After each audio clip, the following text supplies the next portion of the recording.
A culpa pela pandemia de coronavírus no mundo tem nome e sobrenome. É do Partido Comunista Chinês.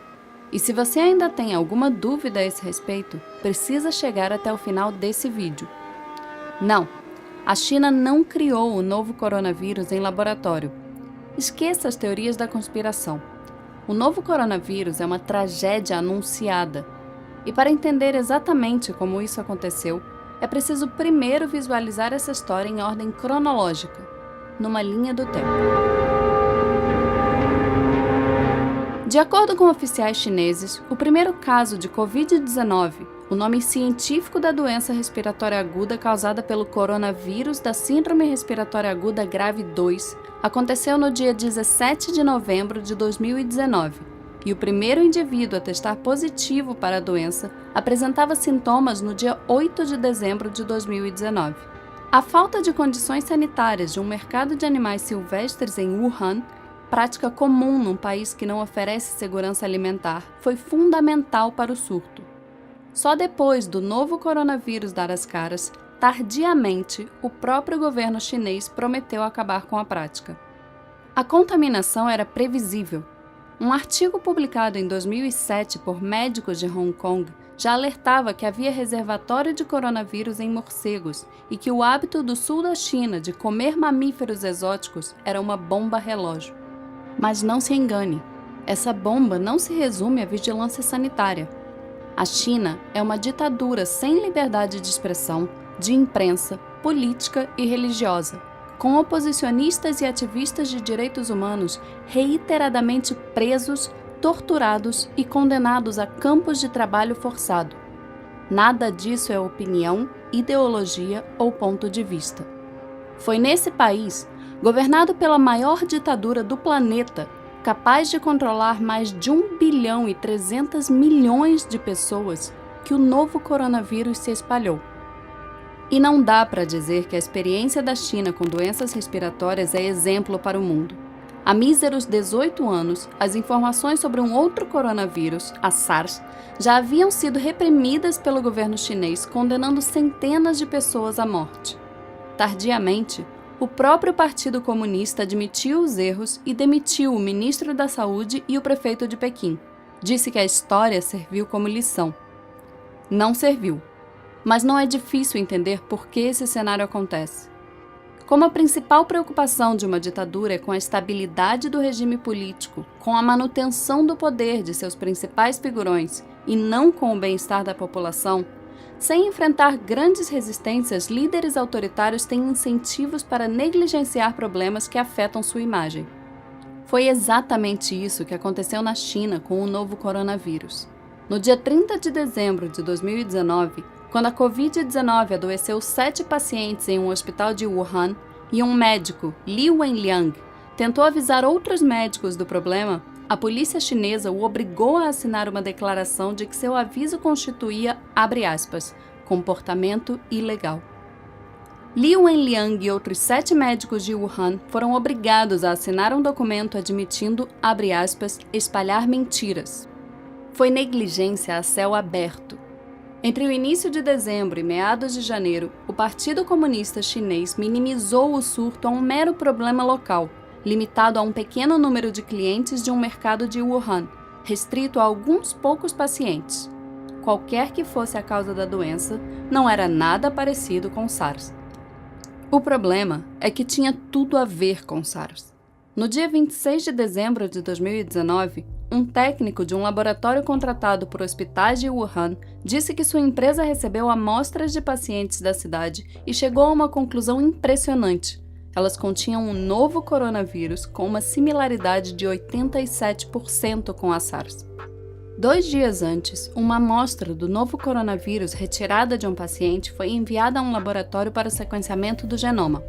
Os resultados ficaram prontos no dia 27, mas as autoridades de Hubei, a província onde fica a cidade de Wuhan, ordenaram que ela fosse simplesmente destruída. Em pleno mês de janeiro, a polícia chinesa ainda controlava as informações, tratando o novo coronavírus como um mero boato. Em Wuhan, esse era o discurso oficial. A polícia apela a todos os internautas para não fabricarem rumores, não espalharem rumores, não acreditarem em boatos. E aqui cabe um parêntese. O Partido Comunista Chinês promove o maior ato de restrição à liberdade de expressão da história da humanidade.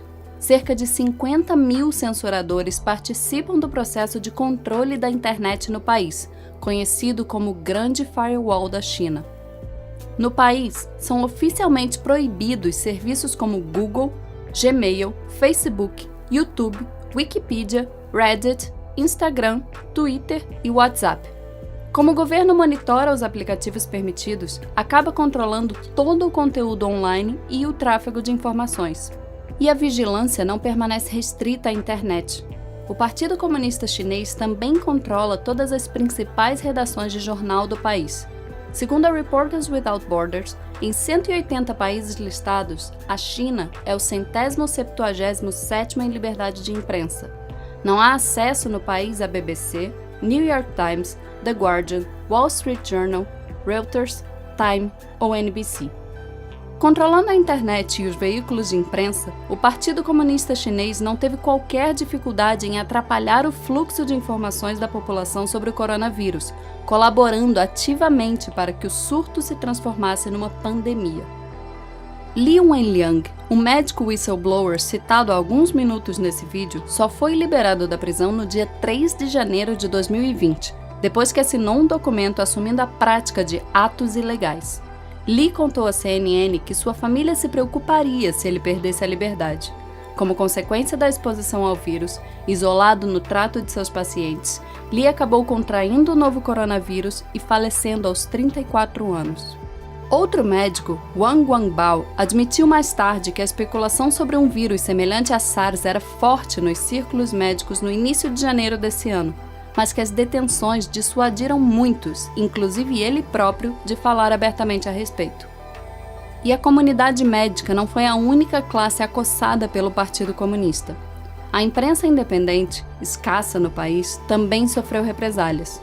Em fevereiro, 2 jornalistas chineses, Fang Bin e Shen Qiuxi, desapareceram depois de trabalharem na cobertura do coronavírus em Wuhan e denunciarem as supressões de informações e as ameaças do governo. Qiuxi entrou no topo da lista da One Free Press Coalition. A China só declarou emergência no longínquo dia 20 de janeiro. Quando Wuhan foi isolada 3 dias depois, já era tarde. O vírus estava sendo espalhado por todo o país, levado pelos 400 milhões de chineses que se preparavam para viajar para comemorar o Ano Novo Lunar, pronto para alcançar os 4 cantos do planeta. Durante quase 2 meses, enquanto o vírus se alastrava, o Partido Comunista Chinês aprisionou e intimidou médicos e jornalistas, controlou o fluxo de informação, minimizou os riscos do surto, não ampliou leitos de UTI, nem combateu mercados silvestres. Xi Jinping, o presidente da China, secretário-geral do Partido Comunista Chinês, comentou publicamente pela primeira vez sobre o novo coronavírus apenas no dia 20 de janeiro, mas já no dia 7, quase 2 semanas antes, durante uma reunião do partido, ele admitiu num discurso interno conhecimento do, abre aspas, novo coronavírus. Nesses 13 dias, enquanto negava o surto, o Partido Comunista Chinês organizou 2 grandes reuniões em Hubei e reuniu mais de 40 mil famílias num banquete em massa em Wuhan, na tentativa de bater um recorde mundial. Xi Jinping poderia ter evitado a pandemia. Apenas no dia 4 de fevereiro, assim como no episódio com a SARS em 2002, o Partido Comunista admitiu suas falhas, deficiências e dificuldades na resposta à epidemia e prometeu, abre aspas, melhorar nossas habilidades em lidar com tarefas urgentes e perigosas. Mas mesmo 2 meses depois do surto começar, depois da Organização Mundial de Saúde pedir repetidamente às autoridades chinesas dados sobre as condições clínicas dos médicos e enfermeiros de Wuhan, o governo chinês ainda tinha dificuldade em ser transparente com a comunidade internacional. Repetindo as trapalhadas do Politburo soviético no acidente nuclear de Chernobyl em 1986, o Partido Comunista Chinês é indiscutivelmente o grande responsável por negligenciar um surto em tão local, reiteradamente ignorado pelas autoridades, transformando o novo coronavírus numa pandemia global.